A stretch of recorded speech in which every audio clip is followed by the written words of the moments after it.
beforehand.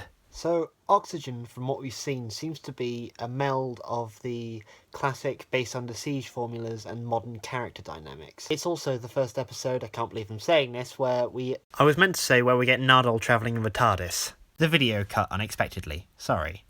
He's evolved from a seemingly gimmicky one-off character into probably the best chemistry 12 has ever had with another character, in my opinion anyway. We also have the return of Jamie Matheson, who with stories like Flatline and Mummy on the Orient Express has yet to truly disappoint in a story that he's writing completely on his own. I mean, Girl Who Died, obviously he co-wrote with Stephen Moffat, and I personally think that he's an exceptional writer when given the creative freedom to just go nuts with the story, and I'm hyped for it, but let's see how the story is, shall we? Afterhand. Why couldn't the Capaldi era be like this episode? Okay, so picture the scene, right? The Doctor and Bill end up going to a space station in the near future or far future, it doesn't really matter. And when they reach the space station, they find that the inhabitants of this space station have been killed, and as a result are still walking around in their robotic spacesuits. But they're not just robotic spacesuits, they are the man. They are the suits literally in charge. I think that metaphor was actually used in the episode too. And the episode is the Doctor defeating space capitalism. Fuck yes! Also, fuck it, you saw the spoiler warning, you knew what was coming. The Doctor is now blind. This works for two reasons.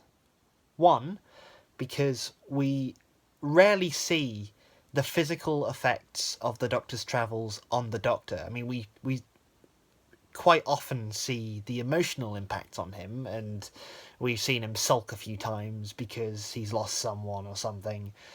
But we've never really, to this extent, seen something that will leave such a lasting physical impact on a single incarnation of a Doctor. I mean, it's all well and good, you know, getting injured and regenerating, because you can start again from that. You can quite easily pick up anew. But now he's going to have to work extra hard to get around an obstacle of his own, as opposed to just the obstacle at hand. And the second reason I love it so much is just the effect of that sting after he revealed that he was still blind.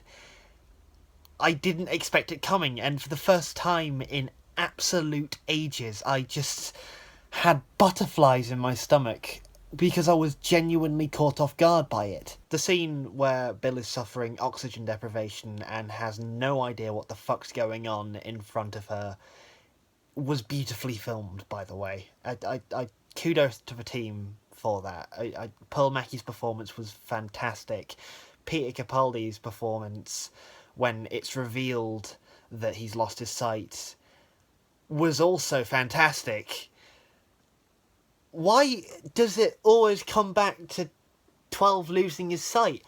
I just still can't get over that. If the rest of the series is as experimental and ballsy as this, then I will have to count this series as one of my favourite New Who series, like, by far. By the way, any doubt that I had going into this episode that Nardole would be a good companion full-time is just completely brushed under the carpet after this episode. I thought Matt Lucas's performance was fantastic, and I think him and Capaldi both have amazing comedic timing together, and I buy their dramatic scenes, which is also a very important thing. Final point, though, I really, really enjoy Pearl Mackie's performance as Bill. I mean, I've said this before, but I need to say it again.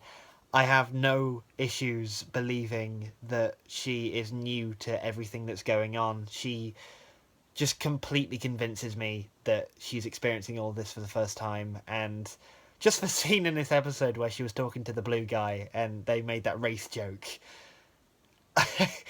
Just the awkwardness of it seemed like a genuine human mistake to make, and Fuck, I love this series.